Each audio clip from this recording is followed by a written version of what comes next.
সবাই কি মেগাস্টার শাকিব খানকে বেঁচে খাওয়ার চেষ্টা করতেছে কিনা, তাকে দিয়ে ব্যবসা করার চিন্তা করতেছে কিনা আলোচনা করবো সেই বিষয় নিয়ে। হ্যালো আমার সাকিবিয়ান ভাই ও বোনেরা, চলে এলাম আজকের প্রথম ভিডিও নিয়ে। তোমরা সবাই কেমন আছো? আশা করি অনেক অনেক ভালো আছো। দেখো, শাকিব খানকে বেঁচে খাওয়ার চিন্তা শুধুমাত্র ডিরেক্টর, প্রডিউসার না, অনেক ইউটিউবাররাও করে। সেটা নিয়েও সামান্য একটু আলোচনা করব। প্রথমেই শাকিব খানকে বেঁচে খাওয়ার চেষ্টা করতেছে যারা, তাদের নিয়ে একটু মূল আলোচনা করি। মেহেদী হাসান হৃদয় বা রায়হান রাফির সাথে সিনেমা করার পর থেকেই কিছু ডিরেক্টরের মধ্যে কিন্তু এই জিনিসটা ঢুকে গিয়েছিল যে শাকিব খানকে নিয়ে আমরা সিনেমা বানালে আমাদের সিনেমা হিট হয়ে যাবে। ইন্ডাস্ট্রিতে আমি যে একজন কমার্শিয়াল ডিরেক্টর, আমি যে একজন নাম করা ডিরেক্টর, এই জিনিসটা কিন্তু সবাই জেনে যাবে, আমার দাম অনেক বেড়ে যাবে, আমার চাহিদা অনেক বেড়ে যাবে, সবাই আমাকে নিয়ে আলোচনা করবে। এই জিনিসটা অনেক ডিরেক্টরের মধ্যেই ঢুকে গিয়েছিল। এখন তারা চিন্তা করতেছে যে শাকিব খানকে নিয়ে সিনেমা বানালেই তো সিনেমা হিট হয়ে যাবে। মেহেদী হাসান হৃদয় পারছে, রায়হান রাফি পারছে, আমি কেন পারবো না? যেমনটা আমার আবু হায়াত মোহাম্মদ ভাই, প্রিন্সের ডিরেক্টর, তার ক্ষেত্রে সেম হয়েছিল। ইভেন এই সিনেমার প্রডিউসার যে ছিলেন, যে মহিলা শিরিন আক্তার সম্ভবত তার নাম, সিনেমা রিলিজের আগে তারা যতটা চাপাবাজি করছে, পৃথিবীর মনে হয় এত কোনো চাপাবাজি কোনো ডিরেক্টর কোন প্রডিউসার করে না। এত কোনো কথা মিডিয়ার সামনে এসে একটা সিনেমা রিলিজের আগে কোনো ডিরেক্টর কোনো প্রডিউসার করে না। হয়তো বাহুবলীর ডিরেক্টরও আপনি সিনেমা রিলিজের আগে দেখবেন না যে মিডিয়ার সামনে এত কথা বলতেছে। তারা যা বলছে, সিনেমার বাজেট নাকি 20 কোটি টাকা বাংলাদেশে, এর থেকে বড় বাজেটের সিনেমা আর কখনো হয় নাই। কিন্তু যারা সিনেমা হলে গিয়ে আমরা দেখেছি, তাদের কাছে কি মনে হয়েছে যে সিনেমাটা আদৌ 20 কোটি টাকা তো দূরের কথা, 10 কোটি টাকা বাজেট ছিল কিনা? কেন বেঁচে খাওয়ার কথা বলতেছি? কোন রকম একটা শুট করে শাকিব খানকে মাঝখানে দাঁড় করায় দিলেই হয়ে গেল। মানুষ তো অন্য কিছু দেখবে না, মানুষ দেখবে শুধু শাকিব খানকে, এবং ওইটাতে সিনেমা হিট হয়ে যাবে। চিন্তাধারা তাদের এরকমই। প্রিন্স সিনেমার অনেক অনেক দৃশ্য আছে, আমি স্ক্রিনে যেটা এখন দিয়ে দিলাম, এটা এটা যদি খেয়াল করেন, নিচে অনেকগুলো লাশ পড়ে আছে, শাকিব খান মেশিন গান হাতে দাঁড়িয়ে আছে, বাস এটুক থাকলে এনাফ। পিছনের ব্যাকগ্রাউন্ড কি, এই দৃশ্যের সাথে ওইটা যাচ্ছে কিনা, এগুলো দেখার কোনো দরকার নাই। তার মাথায় এটাই ছিল, দর্শক হলে শাকিব খানকে দেখবে, অন্য কিছু দেখার কোনো দরকার এখানে নাই। হয়ে গেল। এবং প্রডিউসারও এই ধরনের চিন্তা ভাবনা ছিল যে চাপাবাজি করে শাকিব খান যেহেতু আছে, আমরা আমরা পার পেয়ে যাব, এবং সেটা তারা পারছে। কেন পারছে এবং এখন সেটা নিয়ে একটু আলোচনা করি। দেখেন, গত ঈদে, রমজানের ঈদে প্রিন্স ছাড়া আরো অনেকগুলো সিনেমা রিলিজ হয়েছে। সবচেয়ে বেশি আলোচনা ছিল প্রিন্সকে নিয়ে, সমালোচনা ছিল প্রিন্সকে নিয়ে। প্রিন্সের অনেক কিছু দর্শক পছন্দ করেনি, ভালো লাগেনি, সেইগুলো তারা বলেছে, এবং সে কারণে সিনেমাটা, ব্যবসাটা হয়তো তাদের প্রত্যাশা অনুযায়ী বা আমরা মেগাস্টারের ফ্যান হিসেবে আমরা যেভাবে চাই সেটা হয়নি। কিন্তু তারপরেও প্রিন্স সিনেমা কিন্তু ছাড়িয়ে যাইতে পারে না। একমাত্র যদি আপনি বনলতা এক্সপ্রেসকে আলাদা করে রাখেন, বাকি যে সিনেমাগুলো ছিল, রাক্ষস, দম, প্রেসার কুকার, আরো অনেক সিনেমা, তারা শাকিব খানের ওই সিনেমা সমান ব্যবসা করতে পারে নাই। কারণ একটাই, ওই যে শাকিব খান আছে, তার নামে সিনেমাটা চলে যাবে। হয়তো মেহেদী হাসান হৃদয় সেটা করে নাই, শাকিব খানকে বেঁচে খাওয়ার চিন্তা করে নাই। সে একটা প্রপার সিনেমা বানাইছে, ভালো লোকেশন, ভালো ডিরেক্টর, ভালো গান, সবকিছু মিলিয়ে একটা প্যাকেজ ছিল। রায়হান রাফির ক্ষেত্রেও সেটাই ছিল। বাট আবু হায়াত মাহমুদের প্ল্যান ছিল শাকিব খানকে বিক্রি করা।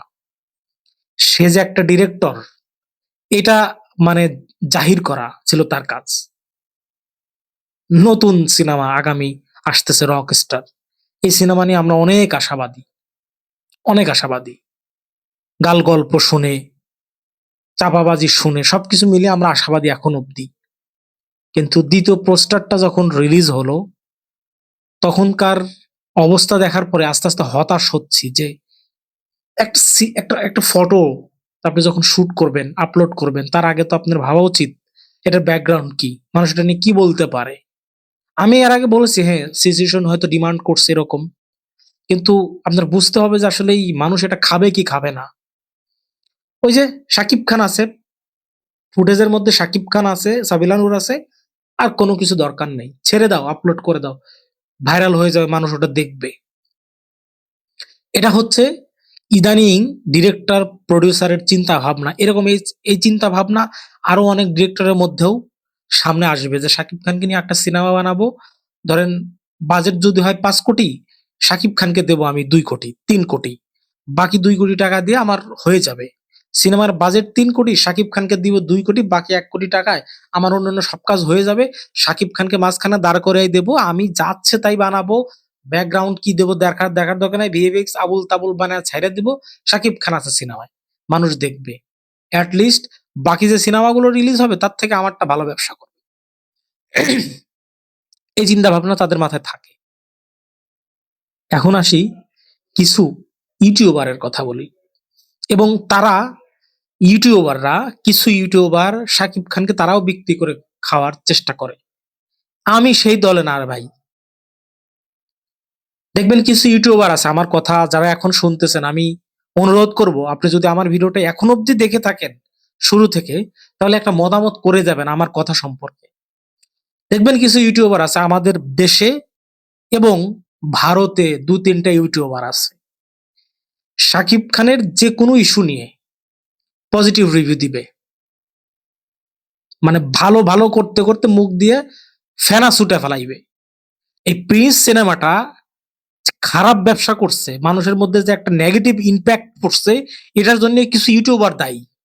কারণ তারা এত প্রশংসা, এত ফেনা তুলে ফেলছে মুখ দিয়ে যে পৃথিবীর সেরা সিনেমা, বাংলাদেশের সেরা সিনেমা, মানে এটা শাকিব খানের ক্যারিয়ার, এটা ওটা আমরাও বলছি, তবে একটা লিমিট রেখে। আমার পুরোনো ভিডিওগুলো চাইলে দেখে আসতে পারেন আমি কি কি বলছি এই সিনেমাটা, প্রিন্স নিয়ে কি কি বলছিলাম, বা রকিস্টার নিয়ে কি কি বলতেছি আমি। তারা করছে কি, সবকিছু নিয়ে পজিটিভ, এবং তাদের চ্যানেলে গিয়ে আপনি দেখবেন শাকিব খান কোনো জিনিস শাকিব খানের ভালো হয়নি দর্শক বলতেছে, এবং সেটা তারা বলবে না। কেন বলবে না?